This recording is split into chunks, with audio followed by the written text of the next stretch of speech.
Welcome to Pindar Poetry. We hope you learned something new. You start by positioning the dress on a flat, well-lit table where you can see the thread tension. Use low-tack tape or your free hand to hold fabric steady so it won't pucker. Next, insert a sharp, fine-point seam ripper at the visible knot or edge of the loose thread and make a small cut. This releases tension without tearing fabric fibers. Once done, pull the thread ends gently with tweezers while keeping the dress flat to avoid pulling more stitches. You now focus on the embedded portion. Gently push the seam ripper under the thread loop and lift just enough to snip the thread in small sections, working toward the stitch line. Make short, controlled pulls so you don't extract surrounding stitches. If a thread is woven through several loops, separate loops with tweezers and cut each connection. Once enough thread is free, slide it out along the original stitch direction. Make sure to keep the seam allowance flat to preserve alignment.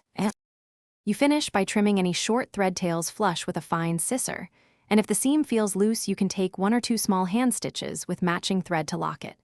If a visible hole remains, realign the fabric edges and take tiny ladder stitches to close it from the inside, not securely but small. If threads snag or fabric frays, stop and apply a dab of fray control or carefully restitch. Troubleshooting tip: if stitches pull out, reinforce with a small patch or interfacing. Thanks for watching. Consider subscribing if we helped you.